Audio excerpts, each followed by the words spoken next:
Thank you. So this is the costs of using Elixir at a startup, 6 years of lessons learned. And this title, we came up with it working with Michael. So I am going to be talking pretty high level for most of this, so I won't get into like some Elixir specifics.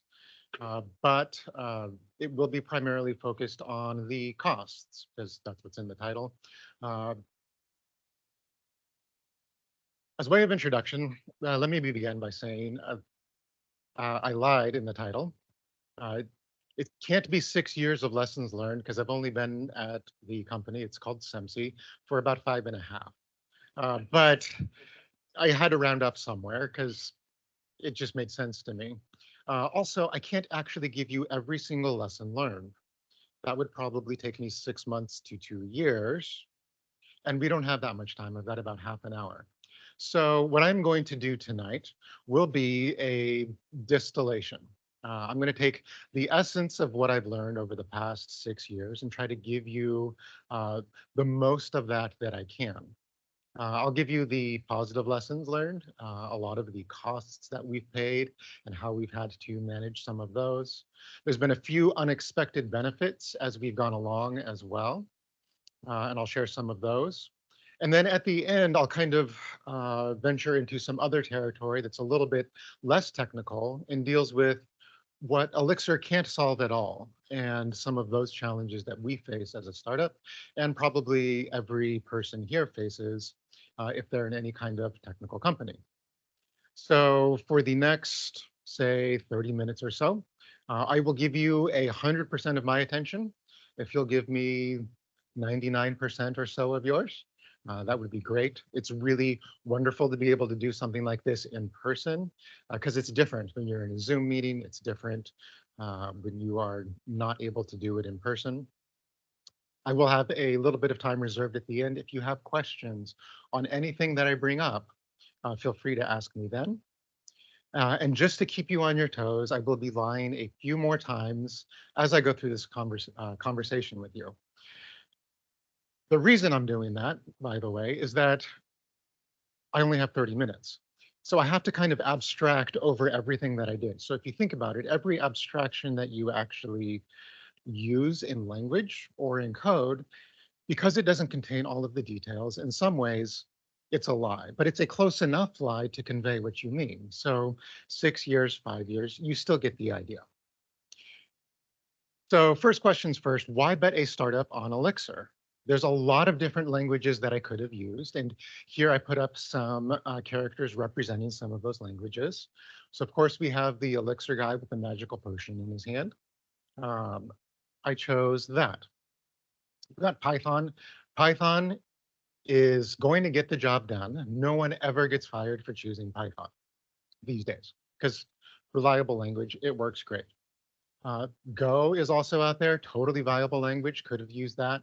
High performance, that's kind of like the language like where really it was designed by a really large company so that they could give a bunch of new developers just out of college not enough programming rope to hang themselves, and they could all develop software.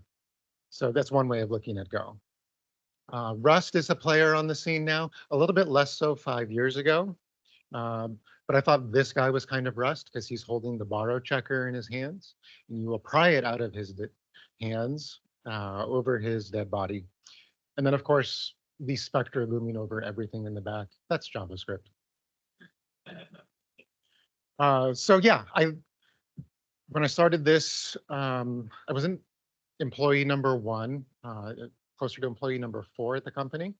I allowed myself one non-boring technology, one really risky thing where I said, if I do this, this is going to push us ahead, and everything else I choose will be boring. And that's what I did. And Elixir was my bet. It was kind of a die roll. Will I save the company money? Will I save them time? Because if I do that, then I've given this startup an edge over everybody else who didn't make that same kind of bet. Now, I'm giving this talk here, not the talk across town at the Java meetup. about why you want to avoid Elixir in your startup. So the short version is yes, the bet's played out for me. If you haven't heard before, there's a couple of blog posts out there about what Elixir brings to the table in terms of everything that it can do. And if it can do it better than a bunch of other microservices or a conglomeration of things that you have to build yourself. I won't rehash those blog posts. I can point you to them. You can probably go and find them. But there's a lot of things that Elixir and the underlying virtual machine just gives you for free, which is great. So the cheapest servers to run in whatever cloud you might be in are the ones you're not running at all. So I would maintain that my one Elixir server doing everything I need it to do is way cheaper than your 15 microservices, hosted by Docker across 3 to 6 servers, whatever it is, whatever your infrastructure is. It's just cheaper this way. So we're already saving money because we don't have the same infrastructure costs. Not only that, but we're saving a lot of time on the development side. Now, for me specifically, this time savings came in a variety of ways. Early on, and this is, again, 5.5 years ago, there was no live view. Everyone was kind of new to Phoenix because it hadn't been out there that long. I had used it previously at a different startup, so I wasn't brand new to the technology. But the Phoenix generators were great because they let me crank out in 15 minutes a complete suite of CRUD pages to do a bunch of database input and output that would have taken me 30, 45, 60 minutes in another language that I knew just as well. If I'm cutting time down from 60 minutes to 15, that's a huge savings in time. And when you're a startup and I'm going through these pages with a few other developers every single day for several weeks, and I'm setting stuff up for them and delivering new features, that's a huge savings in time to just get us out the door and bootstrapped and ready to go. So yeah, microservices. Microservices and Docker in particular, they're great. They serve a purpose. But depending how they're used and depending who your employees are, they can actually be a tax and not an investment over time. Because every time you have to make a change to one of those 6 to 50 microservices that you're running, you have to touch a lot of infrastructure code, or you have to go through a lot of testing, or you have to do a lot of security checks to make sure your underlying images are all okay. We have none of that. Okay, that's a lie. We have a little bit of that. We do have some microservices we touch, but nothing significant. With Elixir, we have fantastic uptime at our company. In fact, the only times we really go down are for when we're doing deploys. And that's only because I haven't bothered to set up like perfectly seamless A/B deploys because I'm not in an industry that actually requires it. So I'm not going to spend time setting up perfect deployment infrastructure if I can survive 30 seconds late at night. But otherwise, that virtual machine under the hood, it just keeps on running for us. And I don't have to have staff be on call. I don't have to worry about whether or not these services are actually doing what they need to do. Even when I push out some really silly bugs that peg the CPU at 100%, our services are still responsive. And I love that. This one's a little bit harder to touch on because it's not a technical benefit that Elixir brings to the table. But with Elixir, I'm not as bored. After doing web development in some capacity for nearly 20 years, I was really bored of writing one more CRUD page. So there's a psychological tax when you walk into work and you're like, I'm kind of dreading work right now. That's different than if you walk into work like, all right, what problems do I get to solve today? And Elixir, for me, let me focus on those problems. And that was absolutely key in why I chose this technology. If I was spending less time developing and less time programming, I was spending more time figuring out the problems, more time figuring out what is it this company actually needs to do and how do we do it the best we can. And that, for me, was the biggest win of all. That's the best possible use of time. Now, as the ecosystem has matured, we actually gained some benefits because of how Elixir has changed. Live view has been a game changer for us. We've bet our company on live view, even though it's not in 1.0 yet. I love it. It's a fantastic technology to build certain kinds of pages on. When I chose Elixir, since live view didn't exist, I didn't know I would get this benefit. Uh, but here it is, and it's fantastic. Elixir's documentation is fantastic. And I love being in an ecosystem with this kind of documentation. And I would maintain that 1 minute in Stack Overflow is a very different benefit to you than, say, 3 or 5 minutes in Elixir's documentation. One of those is faster, but one of those I would maintain is ultimately a tax on productivity, and the other one is an investment on your productivity. Uh, we were actually in the odd space 5.5 years ago. There were not enough Stack Overflow posts on Elixir for anyone in the company to have actually gone and looked for anything. This was great. So as we're slowly bringing in new employees, they were very confused at first because their old patterns couldn't be used, and it was really easy to tell them, "Oh, just go read the docs," and they got it right away because there literally wasn't anything else for them to do. As each successive Elixir major release has come out, it has really improved its production readiness. And this is more from the company standpoint. So this is something that, there's not a lot of fancy new features being added, but what they are adding for me as the director of technology there, I love it. It makes me trust the language. It makes me trust the ecosystem. It makes me trust the people contributing to the language because I think that they're thinking about the right things. And again, I'm getting all of this essentially for free. So that was another win in choosing Elixir. Of course, it hasn't been all wins for us. We have spent a lot of time learning and adapting to change because it is a younger language. Now, this is going to be a little bit like complaining about good things, so take it with a grain of salt. But one, Elixir the language has gone through a lot of changes. You have tools in the library now that did not exist several versions ago.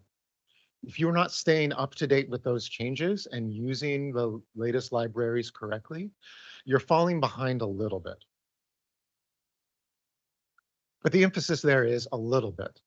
For a language having matured this much over its 11-year lifespan, having almost no breaking changes at all, I think that's actually really, really good.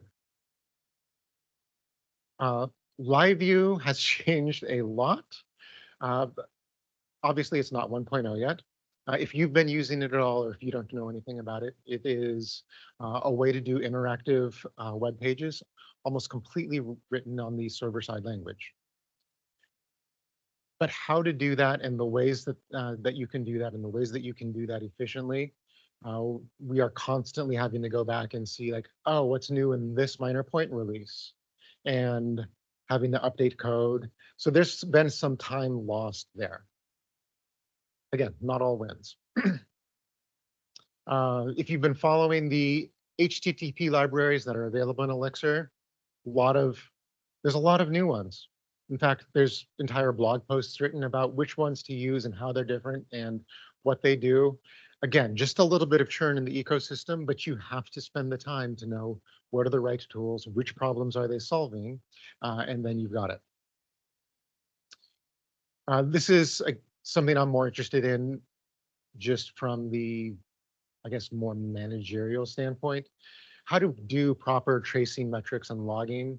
Elixir didn't have some great tools for this at the very beginning. It has gotten much better now. I'm totally pleased with it. But this was something we had to build out our own solutions. As the telemetry system got introduced over successive versions, we had to spend time refactoring that out. Again, slow compile times. We have a very large Elixir app. I think it's If you've got a powerful desktop computer, a brand new, and this is not even the dependencies, just our app will spend probably 30 seconds compiling. That's not great if you're trying to do really fast iterations. If you're on a laptop or a slightly older laptop, that 30 seconds easily reaches 60 seconds. Now, if you're a programmer from a certain era and have actually worked in some real compiled languages, 60 seconds does not sound like a very long compile time when you're used to 4 days, 6 days, or overnight builds. Obviously, in the web development world, especially with interpreted languages, you get away with much, much faster build times. So that impedance, it does take a slight toll on developer productivity. But that is, again, mostly our app. Smaller apps won't face the same thing. Because it's a younger language, we had a hard time figuring out what are the best practices. We're 11 years in. Elixir 1.16 beta is just now coming out with documentation on anti-patterns. That's fantastic. I look forward to having that be part of the regular documentation that we use, but it hasn't been necessarily something that we could look up. It's something we've had to discover for ourselves. So best practices around let it crash. If you've been around Erlang, this is something that was thrown around. You don't want to just say, oh yeah, Erlang can just let it crash. I can let my app crash. I have supervisors, it's going to work. There's more to it than that.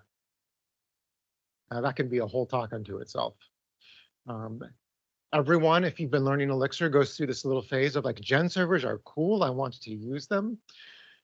And then you realize like, oh, gen servers are really powerful, but they're kind of like they should be an ingredient, like the base of a potion that you use to build everything else. And then most of the time, you don't want to be using gen servers, the raw ingredient. You want to be using the thing that it was used to build. This is a more recent one for us. Live view can render anything is not a true statement. It has its limitations. It cannot handle everything you throw at it. It was designed with very specific goals in mind. And unless you know what that is, just like any other library out there, you will misuse it. And so we've run up against its limitations in a variety of different ways.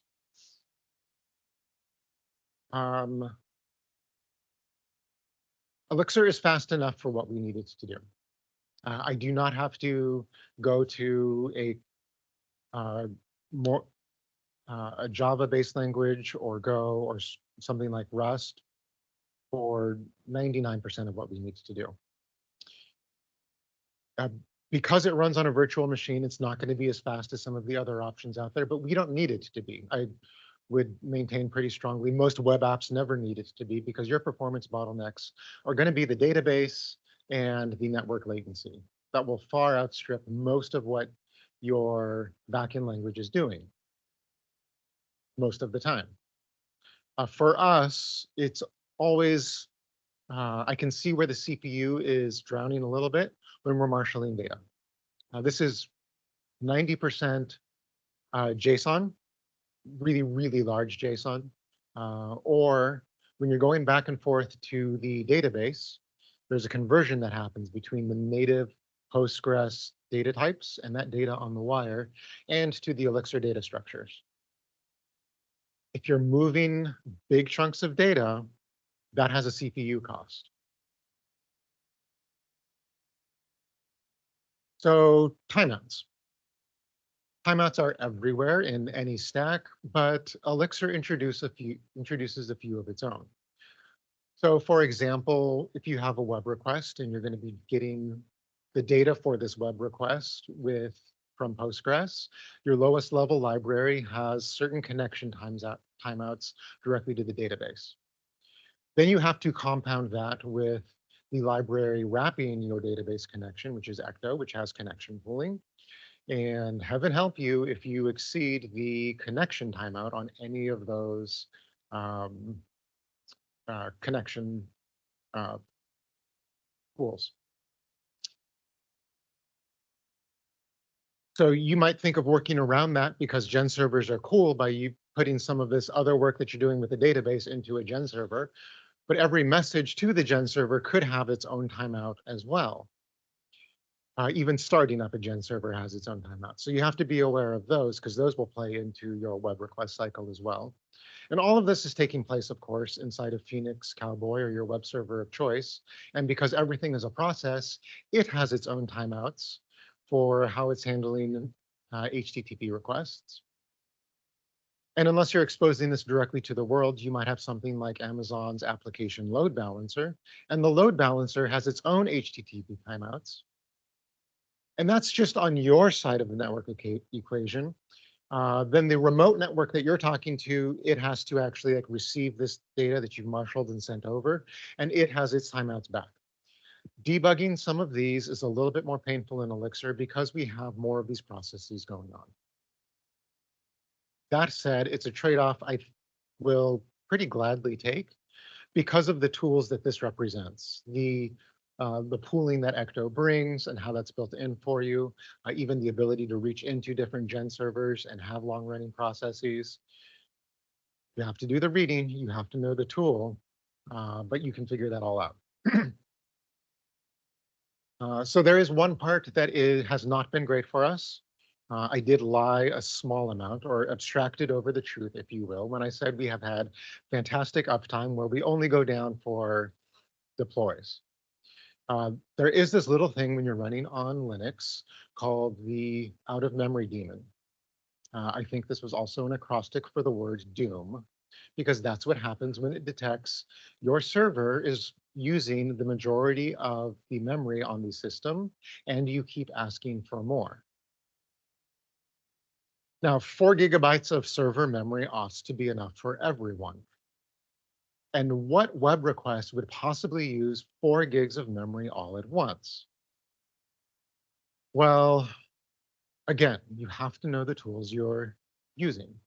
So Ecto has this fantastic ability to use something called associations, which under the hood are just joins. Anytime you're doing joins with, say, very relational data, which we may have at our company, and you decide to join, say, 5 to 10 different tables at once, you have something going on behind the scenes called just a cross product of rows that get returned. You as the developer in Elixir never see all of those rows at once because Ecto Associations hides that for you. It's a wonderful abstraction around that. You get a map with a bunch of nested lists, with a bunch of nested lists, with a bunch of nested lists. What you didn't realize was how much memory was actually shuttling back and forth from your database when you did that. Now, sprinkle in a little bit of AI magic dust called vector data into that. Vector data, by the way, can be very, very large. All of a sudden, you have 2 gigabytes of raw data going across the wire. Now, that's the raw data. Now you've asked the Elixir library to convert that data to its struct. So double that while it's going through memory. Out of memory daemon comes in, kills the whole server, and you have none of the normal guarantees of the virtual machine because there is no crash dump file when the out of memory daemon kills you. So you can't even look at the normal Erlang crash dump and say, what was going on when this happened? Because it doesn't exist. So yes, this bit us. That could be a long and harrowing story until we learned to not do those things, or to at least watch very carefully for those things. Along the way, we did find a few things that I don't see often talked about in the ecosystem that I'll touch on briefly here. One of those, okay, this one is talked about in the ecosystem. The one time I pushed the bug to production that pegged the CPU at 100%, it took us about 10 or 15 minutes to notice because the rest of the virtual machine kept on doing its magic preemptive stuff and was just answering the rest of the requests as normal. A little bit slower, but our system wasn't down. Once I did notice it, I could use the Erlang observer, go through a VPN, connect directly to production and say, what is taking up 100% of my CPU? And it could tell me down to the function and like line level, here's where I need to look. This was a infinite loop because, recursion is cool, that I had accidentally let into the system because of some data that we were querying. Saw that, found a fix, pushed it out, things worked. Really nice to be able to have that kind of insight into a system. You don't get that in a lot of other places. And we don't have to use it very often, but I'm glad it's there for us when we do. Erlang has something called an external term format. It's closest to Java serialization, if you've ever used that. This basically lets me take any Erlang term, such as a map with a bunch of lists. It can be more dangerous if you put some other things in there, like functions. Don't do that, but you can. The external term format is a great way to shuttle data around when you need to. Specifically, when we have data in production that is causing a bug and we don't know what that bug is, and we don't want to debug it on production, we've built tools in our system that allow us to take this binary blob. We encrypt it, by the way, so that data security. Take this binary blob out of production, move it into staging or a developer's local machine, decrypt it, and we get that exact same data locally, and we say, what's going on? And then we can do all of the debugging there. It's a fantastic little tool that saves you a lot of trouble, so you don't have to copy down your entire database to solve that problem. Erlang has something, again, it's been around for a long time, called leaks. This is not the Phoenix leaks format that is now deprecated. This is the lexical expression generator. That is their equivalent of the Lex program, if you're familiar with that. It essentially lets you build compilers. Elixir, I believe, is actually using the Erlang leaks to build itself. That's how it defines itself. This is available to you if you're using the rest of this ecosystem. It's a great tool if you need to build one-off DSLs. We've done this a couple of times internally now, where we're like, we need some kind of simple expression language. We don't want to give them full programming language. We don't want to build this ourselves in some other really janky ways. So we can get a complete parser and grammar and expression analyzer, and this builds it for us. Fantastic tool to use when you need something like that. And again, we're getting it for free. Okay, so we took a gamble. We saved a bunch of money. We saved a bunch of time. We paid a little bit of time along the way, but that's going to happen in every startup. It'll happen with every tool that you use. So what is it that we do with all of this time saved? You were to ask the developers that we've hired, their ideal situation is, because they're now doing 60 minutes worth of work in 15, but they only have to work 10 hours a week and they get the rest of the time off. Unfortunately, we're a startup and we can't really do that for them. So I've had to come up with something else. And this is where we pivot to something where we get outside of what Elixir as a language can or cannot do. Elixir is a tool. You want to hopefully find it to be a good tool for the problem space you are solving. For us, doing a web application where we had to manage a variety of long-running processes that I knew were going to either succeed or terminate gracefully, Elixir was a perfect match. But it can't do everything we need it to do at the company. I would assert that the hardest part of a developer's job is understanding requirements.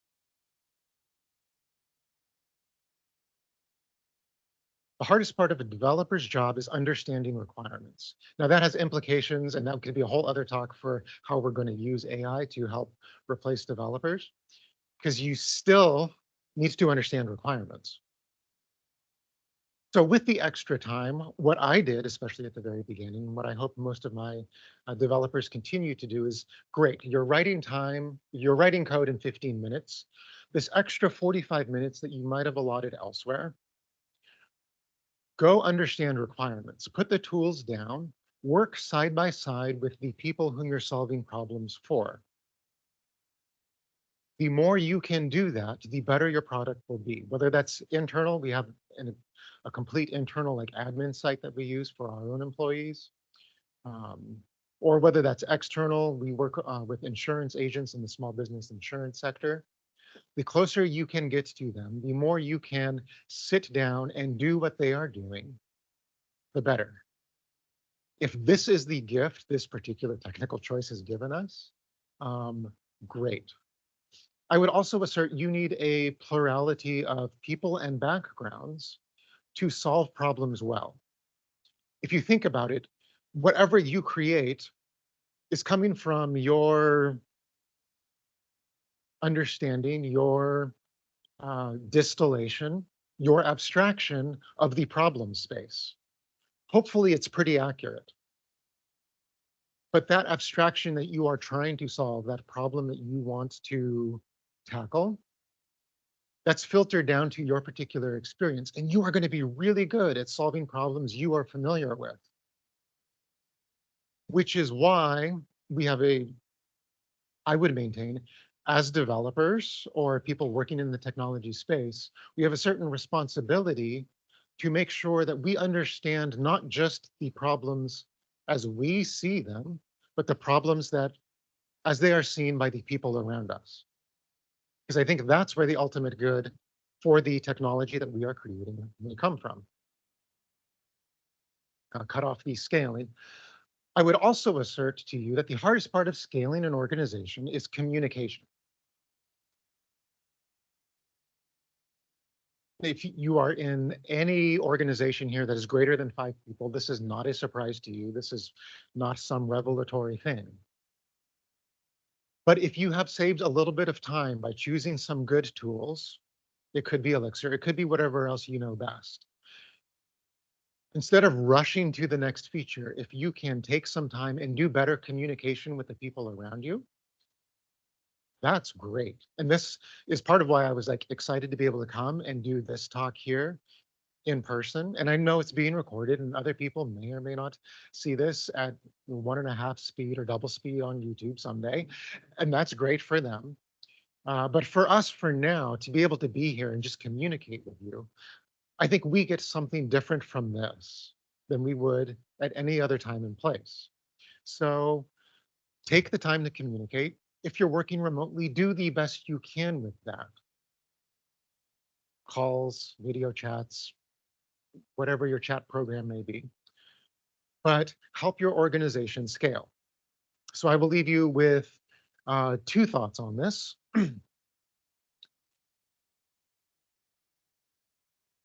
I like Elixir. I more than like it. It really restored the joy of working in what I thought was a boring industry to me. Like I love solving problems. I think web technology is a great way to do it. Elixir is something that gets out of my way and gives me a really great tool in hand to do it. And it has also opened up some other avenues for me to learn and grow and communicate. If you are a developer here, then my hope would be you would be seeking, and I'm guessing by the fact that you are here, you seek, how do I write code better? How do I become better at my craft? I think that would be a great thing to walk away from, and I would encourage you in that. Touching on the 2 non-technical points that I had brought up, the next question to be from there is not just how do I become better at my craft, but how do I make my organization better in general? And that would be through having those hard requirements conversations, those the communication with other people so that you can clear the air, work well with other teams, get rid of the things in organizations that none of us like. So my hope is